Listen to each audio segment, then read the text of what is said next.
United States of America versus Mr. Derma-Dominguez. Ms. Kimmelman. May it please the court, Kristin Kimmelman for Efren Derma-Dominguez. Mr. Derma challenges his sentencing guidelines calculation on 2 grounds. The government agrees with one of those grounds and agrees that remand is warranted because the district court used the incorrect base offense level. The remaining disputed issue is whether the district court clearly erred by applying the aggravating role adjustment, a 2-level increase to his offense level, which also disqualified him from receiving a 2-level reduction for safety valve.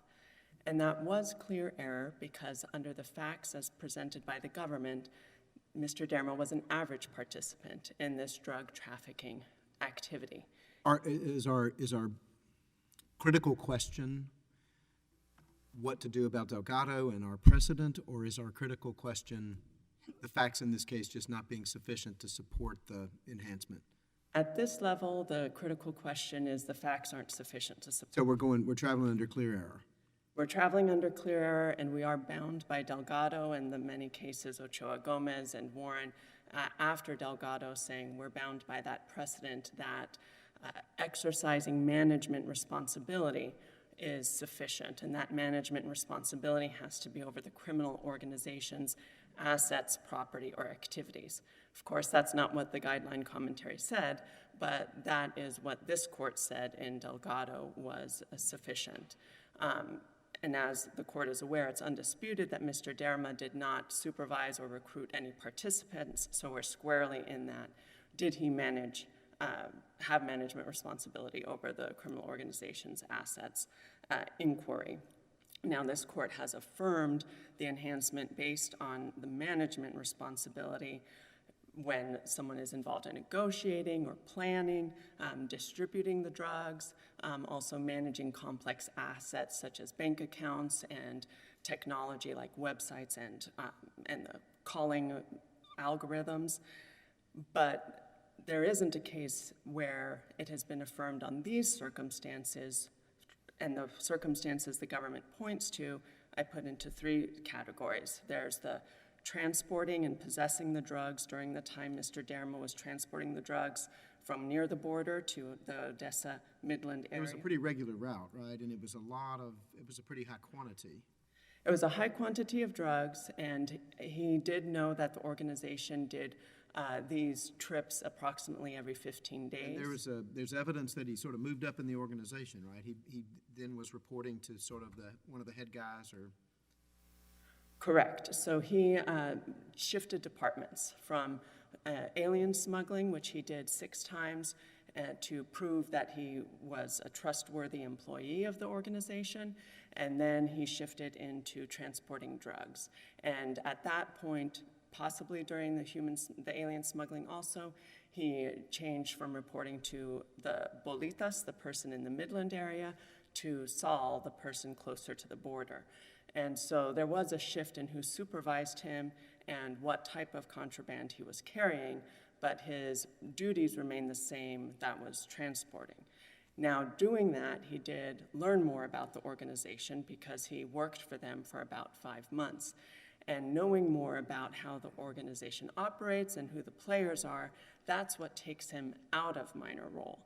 But minor role, which is that other guideline, 3B1.2, in its commentary, says that someone who transports and stores drugs can still be considered for a mitigating role reduction. And so there must be some daylight between someone who is transporting drugs but can still get mitigating role, and certainly the transporting isn't sufficient by itself to support the aggravating role, because then there would be no room for someone in that middle ground, the average participant, like Mr. Derma. In Delgado, the en banc decision, I know the government points to language that Delgado exercised control over the drugs in the truck, and that was a reason for assessing the aggravating role. But Delgado also relied on the fact that she had arranged the transportation and the delivery.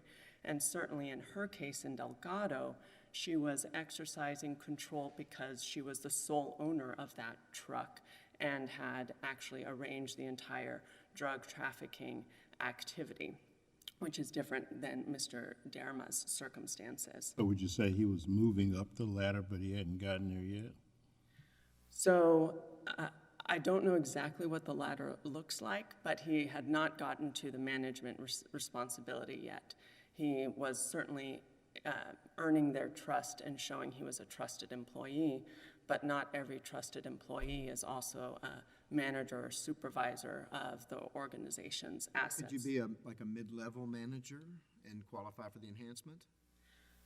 You could be, yes. It's not reserved only for the kingpins or the leaders of the entire conspiracy, but there would still need to be some demonstration of management responsibility over assets above and beyond simply moving drugs from one location to another. Mr. Derma. If it's debatable, doesn't tie go to the clear error standard? So clear error is a difficult standard, and if it is plausible, then the government, would get an affirmation at this level of the aggravating role enhancement. But the facts that the government, who's had the burden to present at sentencing, don't establish enough of a predicate to reasonably infer that Mr. Derma was exercising discretion with regard to the drugs that he was taking at the behest of Saul, on a route Saul told him to go, when Saul told him it was clear for him to try to travel down that road, and to a location known by the criminal organization. This is not a case where Derma was a middleman who, then had control over the drugs when he got to Odessa to decide which street-level dealer gets how much of drugs and for how much. Those are the cases. That was the case in the unpublished, I think, Johnson and Hernandez that the government pointed to, someone who had decision-making authority at that endpoint. But there's no evidence that Derma was in a similar situation. So if we vacate and remand, he's got to go back on one of them anyway. What's the quality of the evidence remaining that can be adduced, below? What else is there and from whom? So I don't know exactly what else would be in discovery to present, and the agent already testified at sentencing and didn't offer any additional information, and actually clarified that Derma had not recruited or supervised anyone during the activity. The agent and the government appeared to be relying on the theory that by earning more trust and switching from alien smuggling to drugs, that showed that he had an aggravating role. But that doesn't, like I said, show that he shifted and increased in responsibilities and discretion and decision-making like a manager or supervisor would. The other evidence that the government, and more so the PSR addendum, points to is that Mr. Derma was staying at trailers where he had previously dropped off non-citizens who he had transported further into the United States. But again, with that evidence, all we know is that he was staying at those trailers, not that he was there when non-citizens were there, because he was dropped off. No evidence of management responsibilities, and the PSR does not establish, and neither did the agent, that drugs were kept in those trailers. And of course, he was convicted of a drug trafficking offense for this conviction. And so there's not enough evidence that the trailers were even being used for drugs. Indeed, he did not get a 2-level increase for maintaining a premises of a place where drug distribution occurs. And so that would also suggest that the sleeping at the trailers, essentially getting room and board for the work he had done for the organization, is not sufficient to show that he had exercised management responsibilities in the sense that this court has interpreted for the guideline enhancement. Okay. If the court has no further questions, I've reserved time for rebuttal. All right, thank you. I think we have your argument. Mr. Durbin, Morning. you and I both have a lot of tread on our tires. Right? It's very, very thin.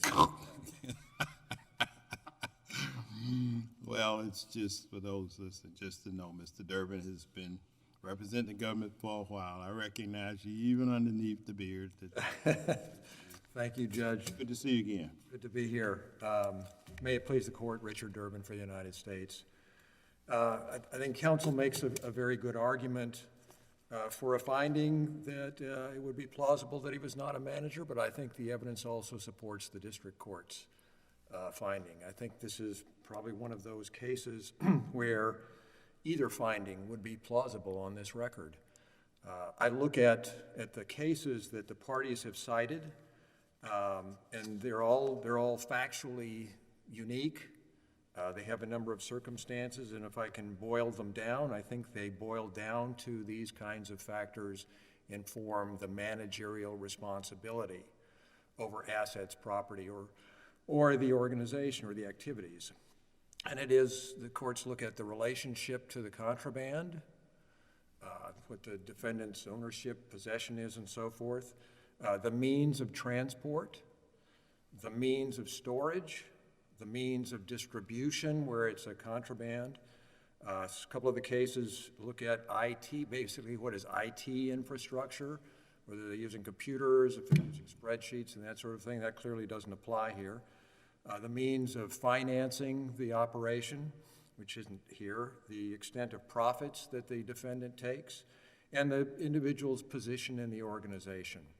I don't think any single one of these controls, but I think if you look at those here in this case, the factors give the district court's interpretation or the district court's finding plausibility, and that is the following. Derma possessed the SUV. He was driving it. He was in control of it. He was transporting a substantial amount of drugs. There were two types of drugs that were involved. One was, I think, 400 plus pounds of marijuana, plus he had about 6 ounces of methamphetamine.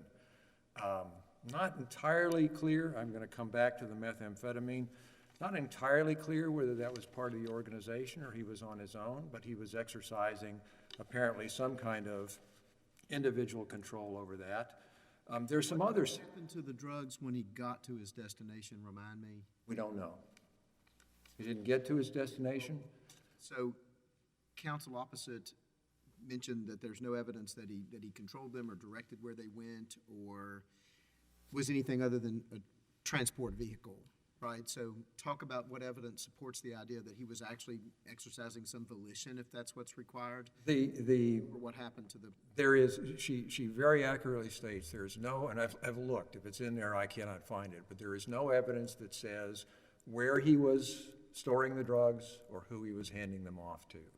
What the information in there establishes is that when he started transporting aliens, he was taking aliens to an RV trailer controlled by somebody named Bolitas. And I infer that's where he would leave the aliens. He says that he was living in trailers of the organizations when he moved his position closer to Saul, who was over Bolitas and the defendant. And then basically Bolitas, as Ms. Kimmelman phrases it, he changed departments. Well, he also moved closer to Saul. He was now directly under answering to Saul. An indication in the testimony, I think the implication of the testimony of the agent at the sentencing hearing was he was moving up. He was increasing his trust. He was moving up in the organization. Well, you heard my question to counsel opposite, kind of, was he moving up? I guess from her standpoint, he hadn't gotten there yet. Obviously, the government's,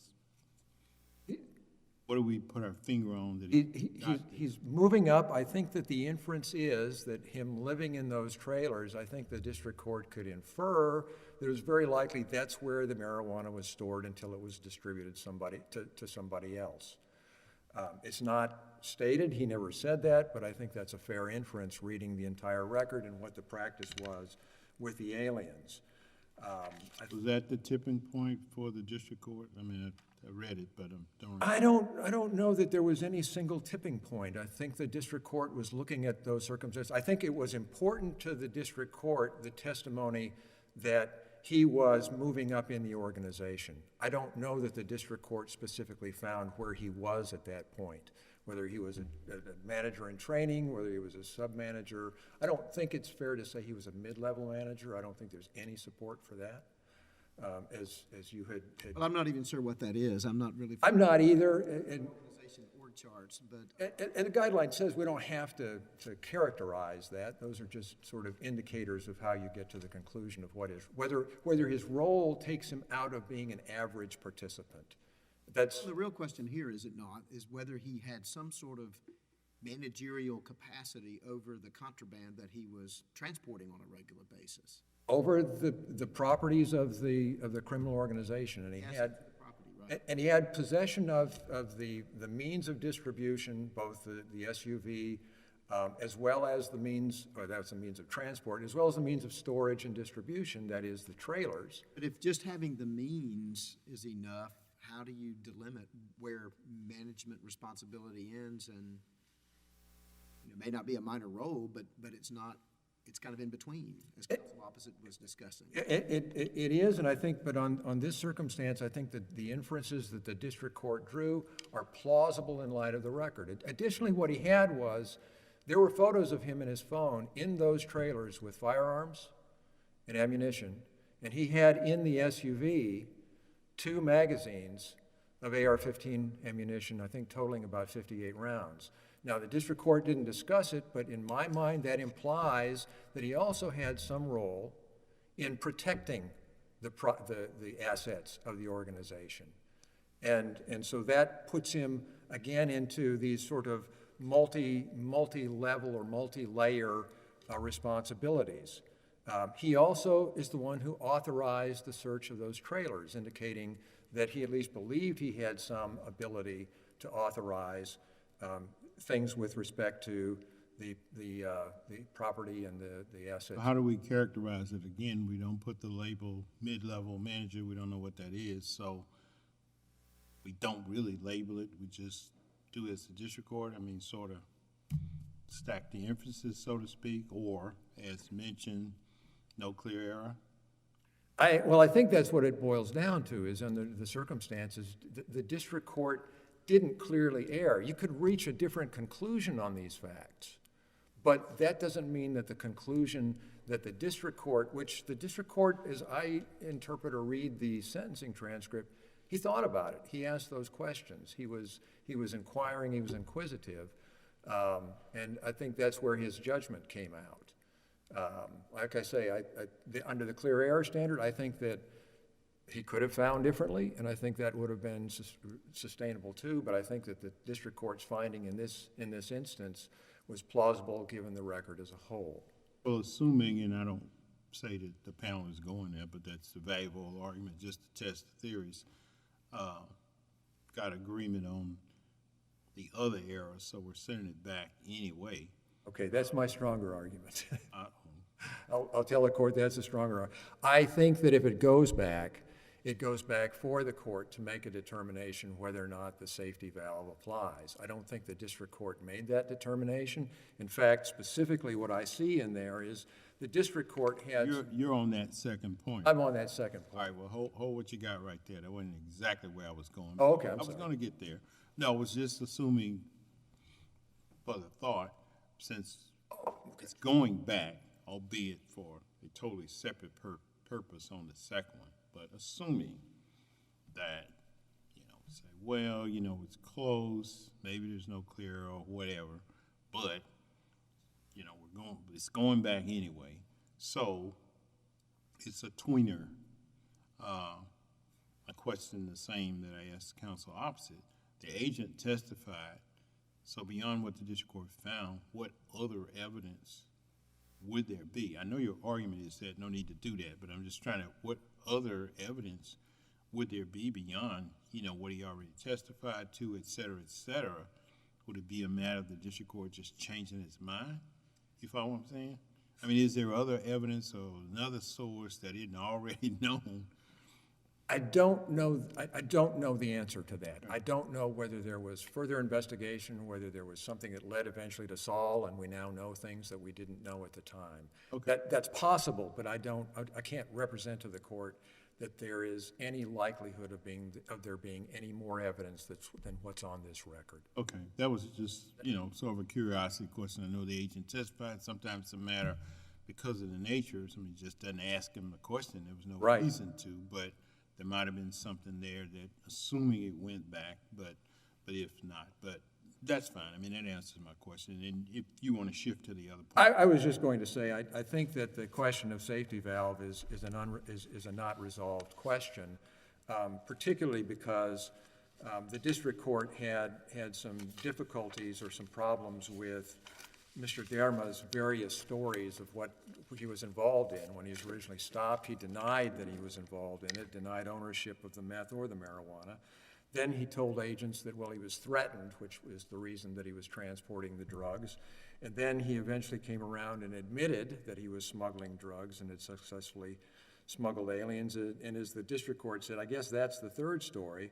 We're going to land on that one maybe, except then he challenged the methamphetamine being included in the drug quantity, saying that he had a meth addiction, which contradicted his claim to the probation officer that he had no substance abuse issues.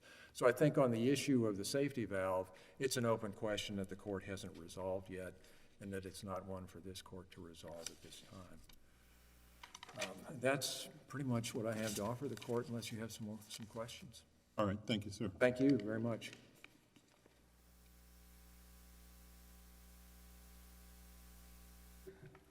So on that safety valve point, it would make sense for that to go back to the district court. I know we also said this court could decide that because the government conceded below that he had been truthful to satisfy safety valve, and it appeared he satisfied the other factors, but deciding safety valve on remand would also be appropriate to air out some of those issues. And so, of course, would be deciding aggravating role is something that the district court can have another opportunity to look at with this court's guidance. The agent was asked at sentencing, why does he merit an enhancement for leader, manager, organizer, supervisor? And the response all had to do with his increased trust in the organization. There was not a focus on the trailer. I would say that's because the agent had no information that the drugs were going to the trailer, because otherwise it seems like a fairly obvious thing to mention. And as I said before, the PSR does not establish that the trailers had any role to play with the drugs. Well, Instead, to be sure, you'd have a tougher path if this was like so many we get, no objection, and it's clear error. But here, if you had an objection, but it's clear error. So as Mr. Durbin said, if it's fair to say the district court kind of sorted through all of what you're saying, you know, maybe could have gone the other way, it didn't. Why? How do we, I mean, how is it clear error? Given, I mean, if the district court sorts it, weighs it, comes to a conclusion based on it, without hanging a label on it, he's a middle level manager, blah, blah, blah, but because of his proximity with the drugs, et cetera, et cetera, et cetera, he's not at the bottom. I mean, what's the articulation of the clear error? so As opposed to, well, if we looked at it, we would have done something different. You see what I'm saying? right. I mean, like, you know, what do we tell the district court? Well, we know you thought about this hard, but think about it again. So I think there are two aspects of the clear error. What I'm suggesting is that the district court was operating under an incorrect understanding of what exercising management responsibility is, because there was this focus on him earning trust, which is not enough. The government argues for physical possession. The guideline does not at all mention physical possession as being a criteria for the aggravating role. And there was no discussion at sentencing about exercising management responsibility, either in the PSR or by the government or the agent at sentencing. And so, while that may sound like a bit of a legal argument, I think that is what happened here. There was not the proper lens to look at that evidence. The other aspect is, especially with a clear understanding of what the standard is for aggravating role, is that there's too much piling of inference upon inference. We have to assume that the drugs were going to the trailer, and then we have to assume that he had some sort of management over it. He had pictures of himself with firearms at some point that are in the trailer, so we're going to assume that he is using those to somehow protect the organizations. Isn't that what fact finders do? Connect inferences from evidence. There's nothing impermissible about it, right? So there still has to be a sufficient factual predicate to make those reasonable inferences. And if it's too many inferences upon each other, that's when I think it gets into something that is implausible and does satisfy the clear error review, so that the court can have another opportunity to look at the evidence with a better understanding of what that standard for aggravating role is. And so if there are no further questions, we ask the court to vacate and remand for resentencing. Okay. Thank you both. Thank you, Ms. Kimmelman. Thank you, Mr. Durbin. Appreciate it from the government. The case will be submitted and we'll sort it out.